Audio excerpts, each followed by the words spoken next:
बिस्मिल्लाहिर्रहमानिर्रहीम। नाज़रीन अस्सलाम वालेकुम। इंतहाई अहम चीज़ें हैं, डेवलपमेंट्स हैं इस्लामाबाद के अंदर। ख़ास तौर पर वकला इत्तेहाद जो है वो जनाब बहुत ज़्यादा एक्टिव हो गया है, और उसी इत्तेहाद की बेस के ऊपर जो है वो अभी एक बड़ी अहम डेवलपमेंट हुई है इस्लामाबाद के अंदर। एक गोलमेज़ कॉन्फ्रेंस जो है वो तमाम वकीलों ने की है। बड़े बड़े सीनियर वकील भी उसमें मौजूद थे, और तमाम वकीलों की मौक़िफ़ जो है वो एक ही तरह का नज़र आया है। हामिद ख़ान थे, एतज़ाज़ अहसन थे, कुछ सहाफ़ी भी थे जिन्होंने शिरकत की है इस गोलमेज़ कॉन्फ्रेंस के अंदर, और काफ़ी तलख़ और सख्त बातें हुई हैं। अब इन बातों का मकसद क्या है, क्यों ये बातें हुई हैं, क्या करना चाह रहे हैं वकील आगे, ये आपको साथ बताएंगे। दूसरा, आज सिंध हाई कोर्ट के अंदर जो है एक बड़ी अहम डेवलपमेंट हुई है। जस्टिस जहांगीरी साहब जो हैं वो सिंध हाई कोर्ट के अंदर पेश हुए हैं। उनका जाली डिग्री केस जो है वो सिंध हाई कोर्ट में था। जस्टिस के आगा साहब जो हैं उनके सामने ये केस था, वो आइनी बेंच के सरबराह थे। जस्टिस के आगा के ख़िलाफ़ जो है वो सिंध हाई कोर्ट के अंदर नारेबाजी हुई है। यानी कि एक सिटिंग जस्टिस हैं, हाई कोर्ट के जस्टिस हैं, एक इतना बड़ा ओहदा, और वकीलों ने उनके ख़िलाफ़ जो है वो नारेबाजी ना सिर्फ की है बल्कि बहुत ज़्यादा अग्रेशन और गुस्से का भी इजहार किया है। जस्टिस जहांगीरी साहब जब वहाँ पे पहुँचे हैं, ये सारी सूरत हाल जो है इसका मुआजना करके आपको बताते हैं। क्योंकि पाकिस्तान के अंदर जो है, अगर आप देखें तो पाकिस्तान के अंदर वकला हमेशा जो है वो, जब भी कोई आइनी बहरान हुआ है या यूँ समझ लें कि कोई बहुत ज़्यादा पाकिस्तान के आइन के हवाले से चीज़ें ख़राब होना शुरू हुई हैं, तो सबसे पहले जो एक इदारा हमें खड़ा होता नज़र आ रहा था या खड़ा होता नज़र आता है, या जो इदारा सबसे पहले इक़दामात करता है, वो वकीलों का इदारा है। वो चाहे वकला तहरीक हो, ठीक है, या वो जजिस की बहाली हो जस्टिस इफ्तिखार चौधरी के दौर में, इन तमाम चीज़ों में आपको हर जगह पे जो है वो वकला इत्तेहाद इकट्ठा होता नज़र आता है, और नारेबाजी करता हुआ या एक तहरीक चलाता जो है वो नज़र आता है। अब तो इनकी तादाद बहुत ज़्यादा हो चुकी है। पहले जब एक हुआ था, मतलब ये केसेस चले थे, वकला तहरीक चली थी, या चीफ़ जस्टिस बहाली, जजिस बहाली की तहरीक चली थी मुशर्रफ दौर में, उस टाइम पे शायद इतने वकील नहीं थे जितने अब ज़्यादा हो चुके हैं। और अब सोशल मीडिया का दौर है, लोगों को मोबिलाइज़ करना जो है वो बहुत ज़्यादा आसान हो चुका है। लोगों को अपना मैसेज कन्वे करना, उन तक चीज़ें पहुंचाना जो है वो बहुत ज़्यादा आसान हो चुका है। विजुअल्स पहुंचाना और फिर लोगों को इकट्ठा करना। तो अब की बार अगर कोई तहरीक इस तरह की चलती है, तो मेरा ख़्याल है कि वकील साहब जो हैं वो बड़ी तादाद में लोगों को इकट्ठा करने में कामयाब हो जाएंगे। अब ये हो क्या रहा है, मैं आपको थोड़ा सा ये सिर्फ डिटेल देना चाह रहा हूँ कि हो क्या रहा है मुल्क के अंदर।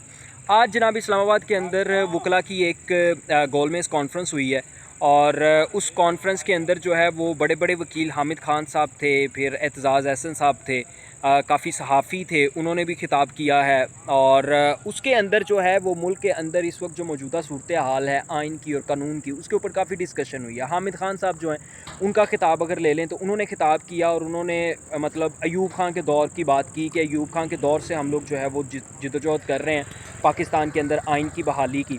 लेकिन ये आइन की बहाली जो है वो पाकिस्तान के अंदर हो नहीं रही है, क्योंकि कुछ लोग जो हैं उन्होंने इस्टेब्लिशमेंट के ऊपर जो है वो इल्ज़ामात लगाए, ताकतवर इदारों के लोगों के ऊपर, और मतलब अहदेदारों के ऊपर इल्ज़ामात लगाए कि लोग जो हैं उनकी गोद में जाके बैठ जाते हैं, लोग जो हैं उनको फॉलो करना शुरू कर देते हैं और उनके हुक्म मानना शुरू कर देते हैं। ख़ास तौर पर हमारी जो जुडिशरी है उसके अंदर ये बहुत ज़्यादा रुझान हो गया है कि आज़ाद फ़ैसले नहीं आ रहे, आज़ाद तरीके से केसेस को नहीं सुना जा रहा, फेवरेटिज़म की बुनियाद पर केसेस को सुना जा रहा है। अगर कोई कॉल आ जाती है तो कॉल को जो है वो डिनाई नहीं किया जा सकता। तो इस बेसिस के ऊपर जो है वो हमारी अदलिया के ऊपर फ़ैसले सुने जा रहे हैं, तो इंसाफ़ का निज़ाम जो है वो मुतासिर हो रहा है। तो इसी चीज़ को सामने रखते हुए हामिद ख़ान साहब ने कहा कि ये मतलब जो जिद्दोजहद है ये उस वक्त तक पूरी नहीं हो सकती जब तक लोग जो हैं ऐसे लोगों की को फॉलो करना या उनकी बात मानना छोड़ दें। लेकिन यहाँ पे मैं एक और चीज़ कहूँगा कि हामिद ख़ान साहब जो हैं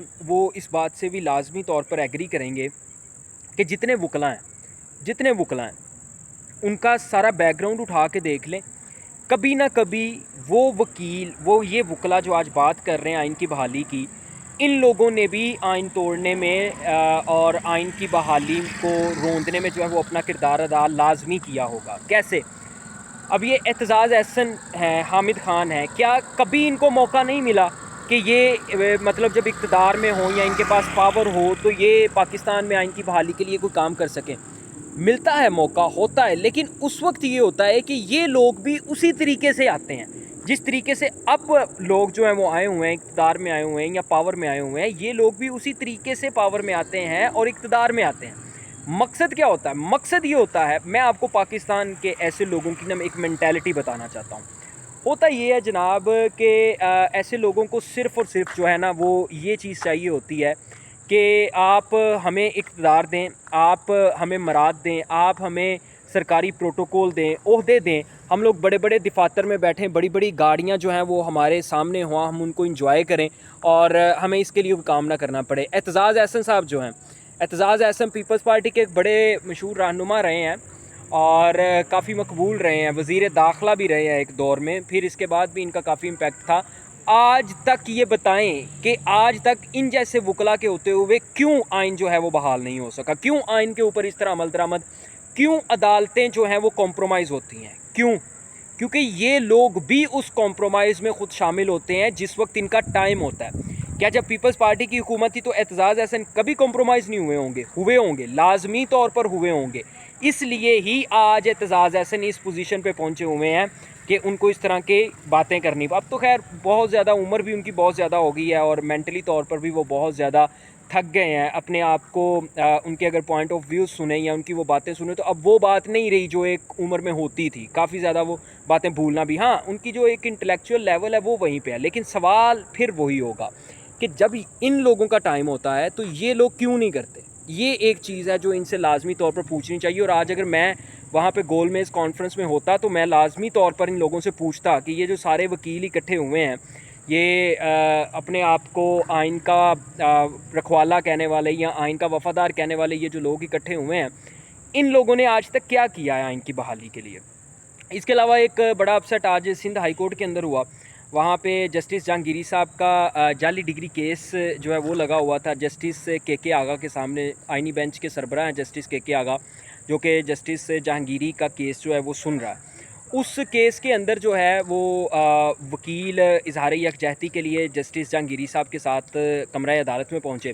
کمرہ عدالت میں جا کے وکیلوں نے جو ہے وہ نعرے بازی شروع کر دی، نہ صرف کمرہ عدالت میں بلکہ عدالت کے باہر جو احاطہ تھا، کوریڈور تھا، اس کوریڈور کے اندر بھی کافی وکلا نے جو ہے وہ نعرے بازی کی ہے اور اس نعرے بازی کے نتیجے میں یہ بات بہت زیادہ سوشل میڈیا پہ وائرل ہوگی۔ اب جسٹس جہانگیری صاحب وہاں پہ پیش ہوئے تھے کہ میں فریق بننا چاہ رہا ہوں جعلی ڈگری کیس میں، کہ میرے اوپر ایک جعلی ڈگری کیس کیا گیا ہے کہ میری ڈگریاں جعلی ہیں، میں نے پیپر خود نہیں دیے، میں نے امتحانات جو ہیں وہ خود نہیں دیے وکالت کے، وہ میری جگہ پہ کسی نے دیے ہیں، تو میں اس چیز میں خود کو مطلب فریق بنانا چاہ رہا ہوں، مجھے فریق بنائیں اور میرا موقف سنیں کہ میں نے پیپر خود دیے ہیں، میں نے خود امتحانات دیے ہیں، کسی اور نے میری جگہ پہ بیٹھ کے امتحانات نہیں دیے۔